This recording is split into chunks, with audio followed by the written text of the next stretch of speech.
Hey, and welcome to the new topic that is time series. In this video, we will talk about what is time series, why they are important, and how to use it. I'm pretty sure, guys, you have seen that we try to predict some financial details sometimes. Sometimes we try to predict the stock price, and which is a very excessively used case of time series actually. So we want to predict the future stock price, and we know the current stock price, and we know the past stock price, and we try to predict the future.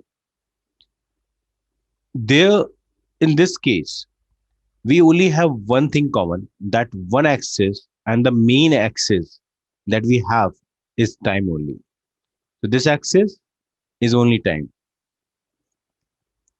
Now you may have any axis apart from this. The main axis always remains the time axis only, and the next axis what you will usually have is the values. So stock price values is at this axis,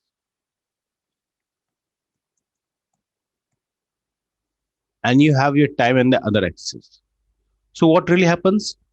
It is predicting what will be the future stock price. So the past is coming and we want to predict the future. So we have something like this. Say this is our line of stock, okay? And something like this is going on. So up to this point, we know that we are predicting we are knowing the past. So we know the past up to this point. So we know the past up to this yellow line, okay? This is my time domain. This area will be my today, okay? And after this line, yellow line, that will be my future. This area, this yellow area will be my future. And that is what I want to predict. That is what I'm willing to predict. So how the things really goes on. So after this, we predict today. We actually don't predict it. We have today. Okay. We use this today area as our testing area. And then we finally have the future prediction. So what's going on in this particular area? This is our past. This is present. And this area is future. And that is how time series really work. What we do, this became our training area. Guys, I'm assuming that you are already aware of at least machine learning logical things, that we have a training test data set. So this area is test, okay, and this will be my prediction, okay. Now this is how things really work here. So we have past, we have present, we have a future, okay. Let me put a rectangle over this. You have the clear vision of this. This is my time. This is my past, train area, test, stock price, prediction, future, and presence. Okay. So now how the thing really works. What we do, guys, we simply use this train area and we create a model. Now, what are the models? What we do with the models, stuff like that, we will be discussed later. But for now, try to understand that we have this past details of the stock price and we build a model around it. Okay.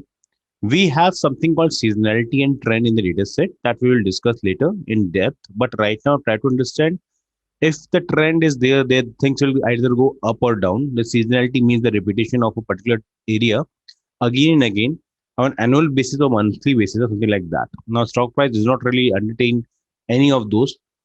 Uh, in a generic fashion, you can say stock price is again very hard to predict and sometimes very predictable. Again, it depends on the data set and the stock that we are working on.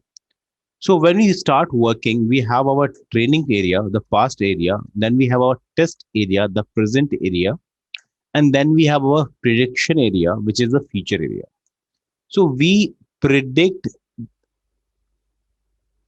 the future, this future, and try to predict it to a level where it is not too far. So again, time series has a limitation. We should not be predicting a very far away kind of future. So prediction should be in a limit. So you would say that I would predict only up to this area, not too far away. Now, what is this area is a different scenario again, guys. But yes, up to this area, I don't want to predict too far. Why? There's a good chance that if you are predicting to a very far away, area, say I am predicting the stock price after 5 years, that might not be very accurate because obviously a lot of things can happen in that particular area in these 5 years. Like in the past, we have seen the COVID has impacted the stock price a lot. Nobody could have predicted that any kind of scenario, this kind of scenario could have happened. So stock price fluctuated to a great extent. Same thing can be repeated with anything. You can have a crash. You may have, all of a sudden boost of economy. We might find a gold, a lot of gold somewhere in the sea and somewhere around like, and all of a sudden the stock price goes very high or very low. And this kind of impact can be very high. Even the currency may fall, and that also can impact the stock price. A lot of thing happens in the stock price, to be very frank. So you cannot predict the next 5 year, but yes, predicting for next month or say next 6 months, that is something that you can do. Even for a year is okay. So if you want to invest in a long run, you might want to predict the next few 12 months or 6 months. So if you are investing a huge amount, you are sure that you are investing in a great stock or good stock. So you compare 5 or 6 stock that are your top picks, and then you just predict their future. And as per the prediction, you go on. Okay, I will invest in this and that, and then you just have the you know solution at the end.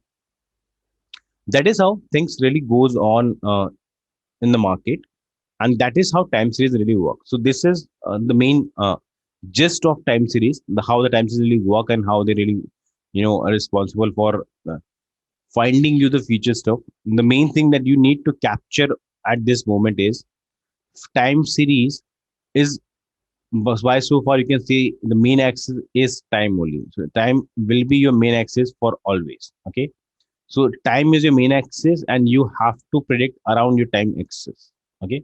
This is your main axis, time. So time becomes your main axis and any other axis. Now, I'm not saying that you cannot predict with other features too. Means you cannot have other prices or other kind of features too. You may have more than one features too in the time series, but we will be considering one feature only, and we will be working around that too. Because having more feature make it extremely different, and I don't want you to be confused in the starting stage. So we will try to focus on one stock price, one feature, and one time axis. And we will try to discuss how we can predict the future when we only have time axis and one stock price or one rate or something like that, and how to work with that kind of data set. Okay. So let's jump on our time series sheet and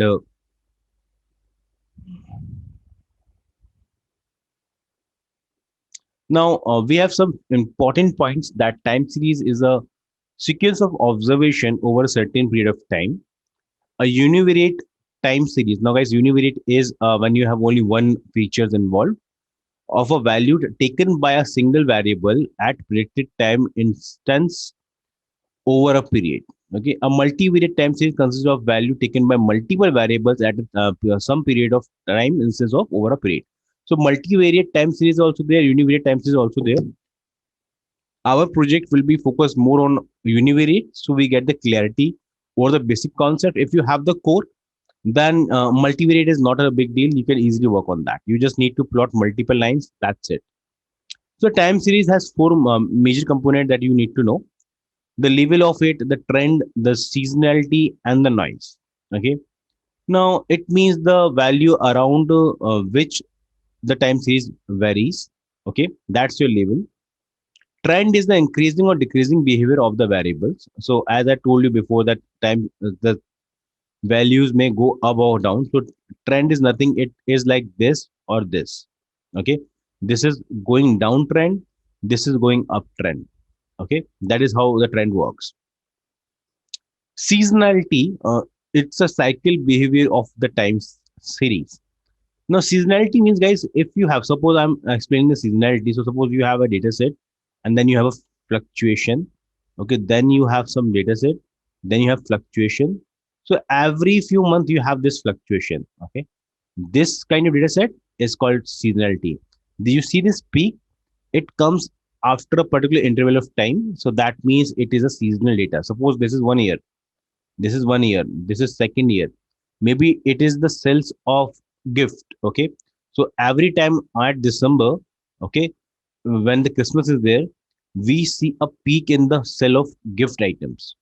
So that's cyclic order, that's seasonality for you.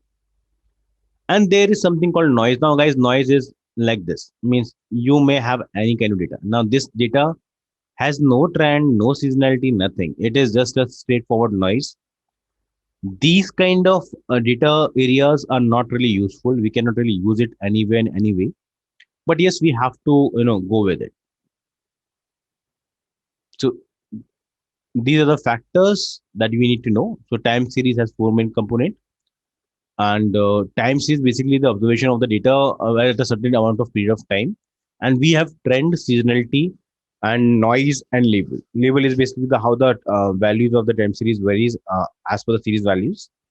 Trend is whether it is going up or down kind of values, and seasonality is a cyclic behavior that we observe in the data set. Noise is something that is an unwanted kind of area where the noise is there, a lot of fluctuations are there, which does not give us any sort of information. They are just noise. Okay, if they were not there, that would have been a far better things rather than having them.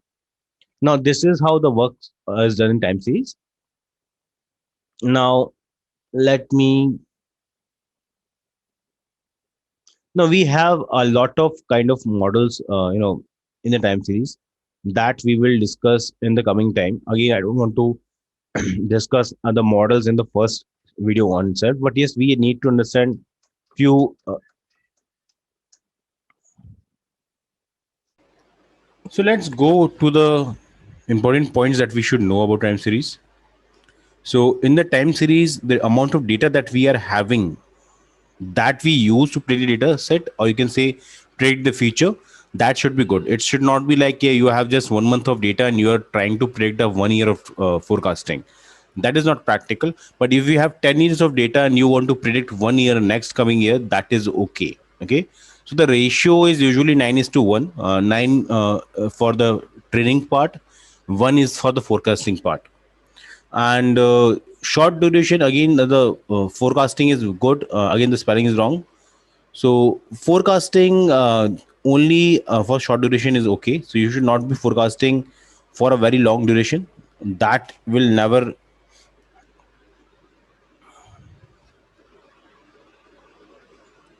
All right. So again, the forecasting will never go good if you are trying to predict a very long duration. Even if you have data set, say 10 years of data set, and you want to predict next 10 years, that will never go in a good way. Okay. Again, guys, a prediction should be of short duration, very next moment. That is far better. Predicting for a long future is not good. The reasons are things are very unpredictable. You don't know what will happen. And suppose I give you an example. If you want to say invest 1 crore, 1 CR, 1 million in a stock, and you want to predict what will be the next 10 years of this stock, that is not really practical. No matter how well accurate model you create, you cannot predict the future. There is no saying what will happen in the future. Okay, so better to just forecast coming sometimes 1 month, 2 month, 1 year. That is okay. Now dependency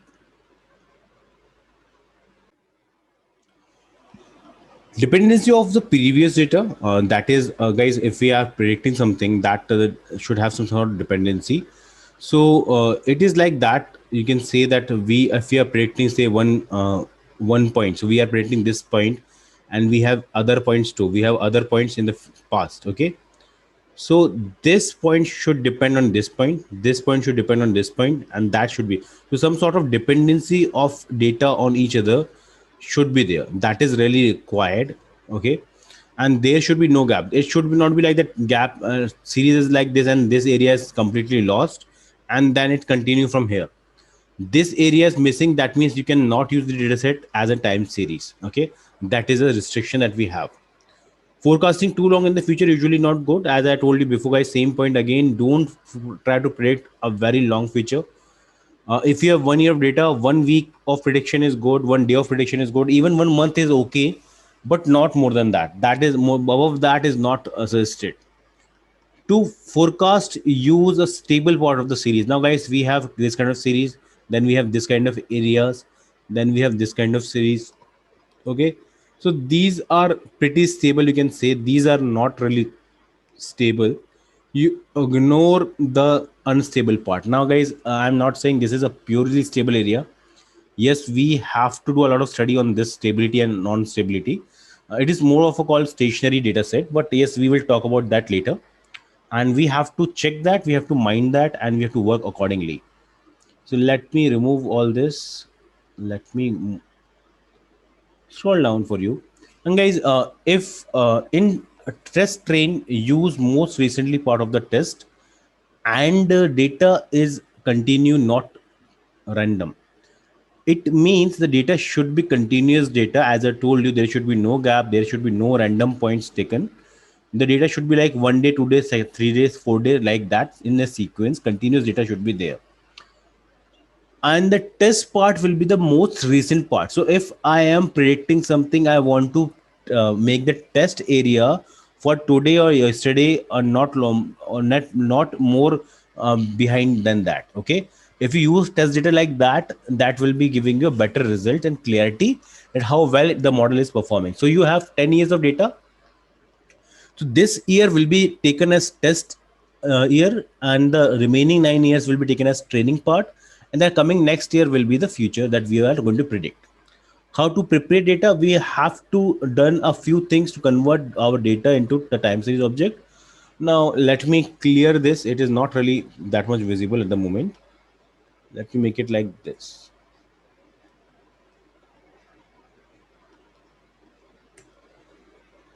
This will do.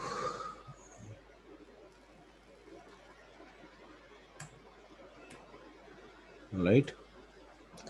So convert the month column from string to date and time. Okay.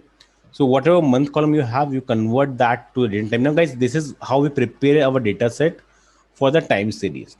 So converting the month data into the column into the date and time part.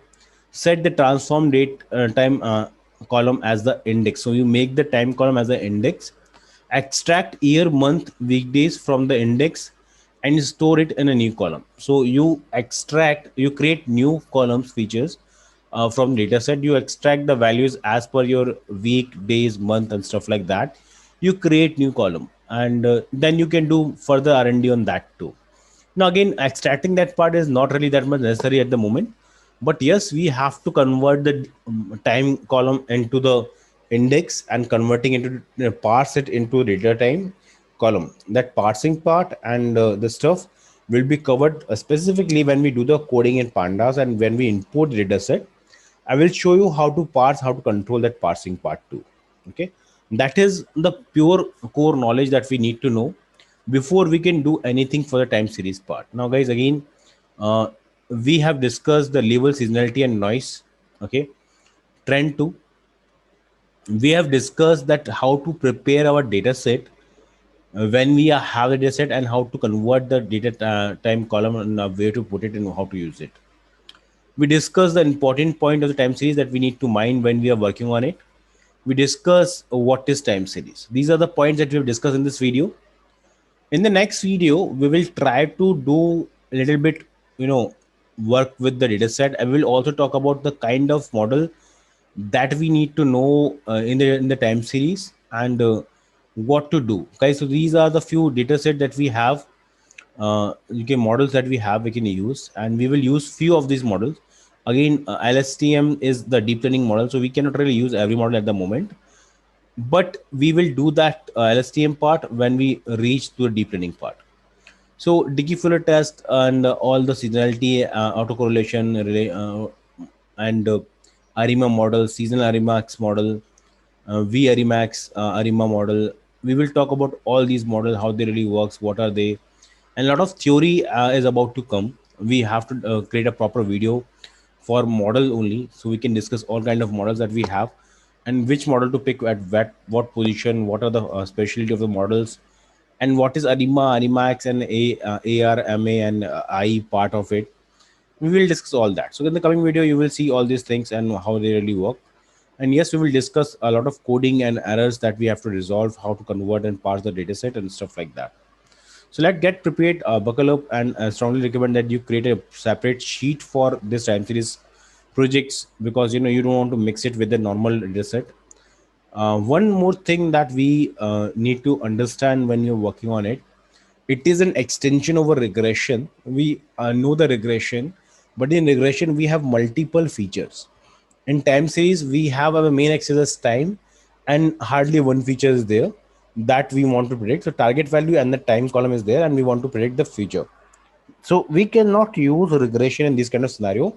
Regression fails, and that is why the time series come into the picture, and that is why you can say that it's an extension over regression part.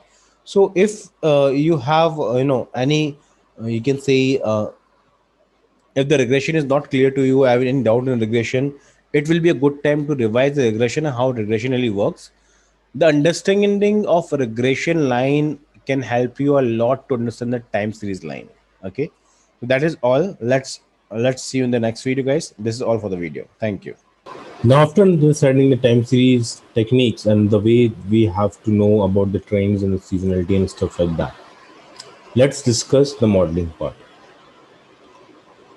We have different kind of models in time series. So ARIMA, AR model, MA model, V ARIMA model, and fractional ARIMA model is also there.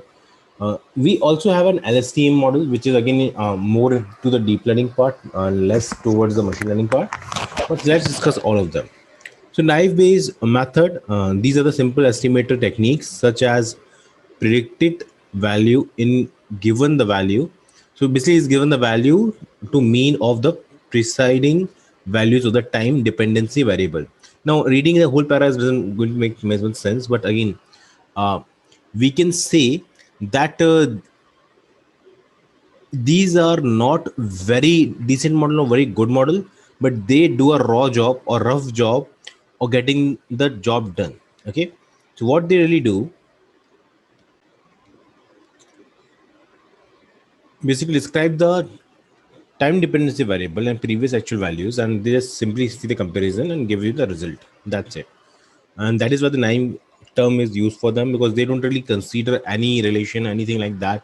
They just get the job done directly, and it is the first shift. You can see the first model that you create, and you compare all other model output with this naive model. Okay, so guys, let's think about it like this. When you start with time series, we don't really have a way of checking it directly. What we do, we create a basic model here. Okay, this is my basic model, and you can say a naive model, the first estimator, whatever you want to call it. We do simple thing. We have this row, we have shifted second row, we subtract the first row value to second row, and we get the results here. Okay, as per these results, we predict it with the model, and we get some sort of output. We find the mean square error. Actually, root mean square error is what we found.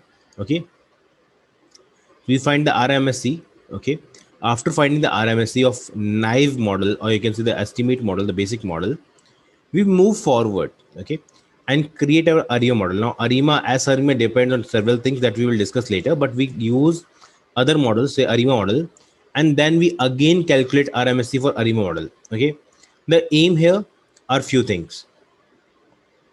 First of all, how the model is performing, we check the mean. Okay, mean value that we are getting should not be far away from the RMSE value. Basically, the root mean square error should not be you can say very high from mean that we are having. That is first worth checking, guys. Again, not a very correct way, but a raw idea is taken from here. Second, the ARIMA model that you are creating, or SARIMA, whatever model you're creating, the root mean square error of this value should go less than this error. So this value should be lesser than this. value. That is what we need to know. If it is less than RMSE of naive model, then this model is accepted. Otherwise, this model is completely rejected. And that is the main core idea of creating the time series modeling. So let me clean this.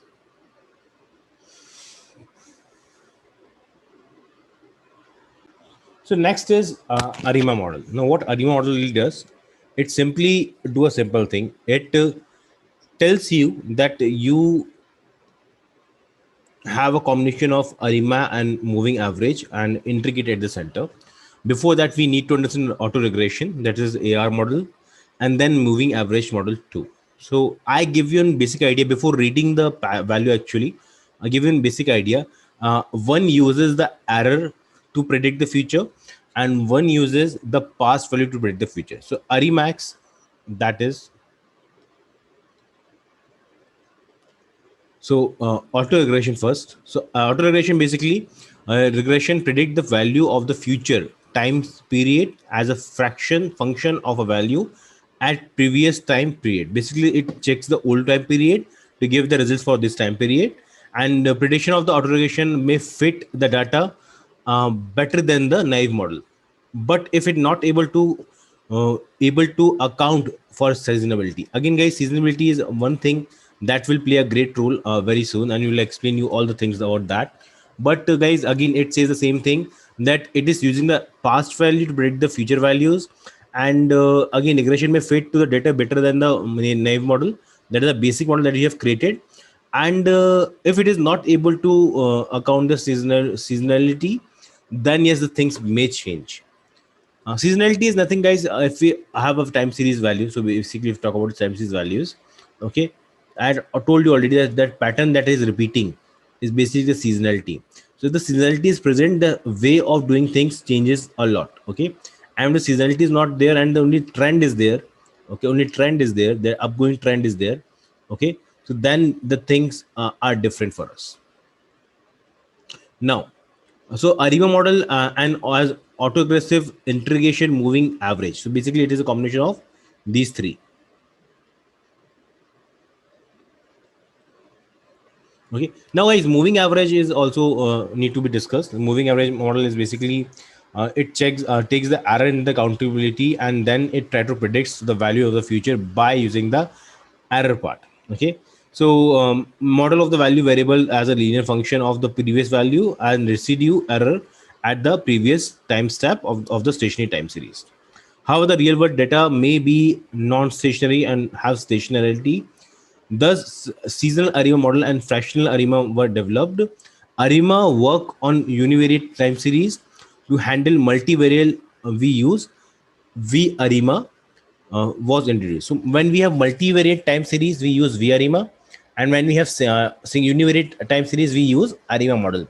And when we have seasonality with the data, we use SARIMA, seasonal ARIMA model. So that is how the models are differentiated.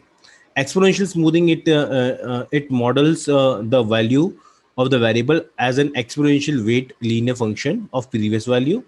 The statistical model can handle trend and seasonal as well.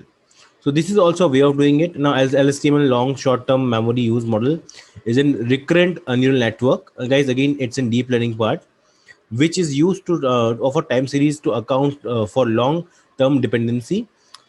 It can train the large amount of data to capture the trend in multivariate time series. Guys, again, remember the word multivariate here. That means LSTM is also used for multivariate time series. So if you have single data, you can go with that Remax and Arima, basically Arima, and that will solve your problem. If you have seasonality, use as Arimax. If you have you can say multi-variables, so we Arimax is used, and if we have single, we use Arima. And if you have you can say um, multi-variables, multi-features, you can say we can also use LSTM, which is a neural network part, which is again when the data set is very long and the processing is too complex, we can use LSTM in that situation. So that should do it. Let me clean all things.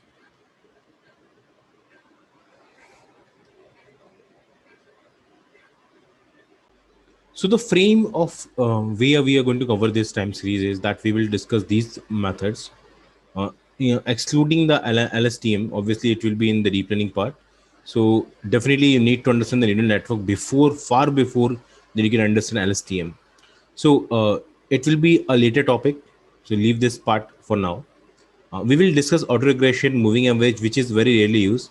Even autoregression, moving average is also very rarely used. So these three top models are going to be discussed in simple fashion. You're not going to do any deep project on this because this is not really preferred these days. Then we will discuss in depth, you can say, ARIMA model, S-ARIMA model, S-ARIMAX model. Now, why the S-ARIMAX and ARIMAX is different, what we do in that, and vector autoregression model, vector autoregression moving average, and vector autoregression max. So var max basically, yeah, Rmax, you can Varmax, whatever you want to call it. And then we will discuss a little bit of SES model, that is simple exponential smoothing model, and Holt winter exponential smoothing, HWES model. Uh, Again, this is a model that maybe you can see use in a different case in simple scenarios, but we will discuss all of those. So few models like LSTM is not going to be discussed in this time series, but particular part we will discuss that after deep learning. Apart from that, other model that we have, we will discuss middle models in deep, the top three models just for the introduction part, so you know the difference between these models. That is important, and we cover all this step to step. So first the auto regression, then moving average and stuff like that. So this was a theory that we discussed. This is the main seasonality and stationary part that we have discussed already. Autocorrelation we will discuss in a very in-depth part, and decay fuller test will be done in the project directly. So let's start back to back. But guys, we need to know a few more things before the project part. We need to understand the time series data functionality in pandas. So how time series data is handled by the help of pandas. So we should know few functionalities here. So timestamp, time delta are the things that we need to know. Or you, if you are aware of this basic date and time library of Python, that will also do. So if you know date time library of Python, that is also more than enough to understand the pandas functionality. They are almost similar, and they give you almost same sort of knowledge. So time delta is also here, so you can use this too. And we use this functionality very frequently, and we will be using it for the data set. So we will have a proper lecture for this too, so we can discuss the basic functionality. Not every functionality, guys, it is not practical. It is a huge documentation. If you go till the end, there are n number of functionalities, but only 20% of the functionalities are really used frequently. Other functionalities not really used, you may say. I have not used it for extremely long time, so not worth it to read everything in the documentation. Now it is never worth it actually, guys. Out of the whole documentation, only 25% or 20% stuff really get used, and other parts are only for unique case or special cases. Okay, so we'll discuss as much functionality as possible. You can see the index at the left side. We will discuss the pandas time series functionalities, and once you're done with these two videos, we will move towards the main time series model functionality. So we will have few back-to-back videos for time series, and we'll cover time series properly in average prospect that we will need to cover. So that will be all for the theory video, the introduction part. I think you have enough idea that what are the topics that are coming, what are the things that are coming. So you have a framework to think of. Even if you want to do some R&D over these topics, you may go ahead and R&D on those topics, and it will give you more clarity when you start working on it. So let's start with the next video. Let's move to the next video, where we will start with the Python date and time, and then we move towards the pandas time series and date and functionalities. Then the third video will be about the functionality of the time series and stuff like that. So that is all for the video, guys. Thanks for watching.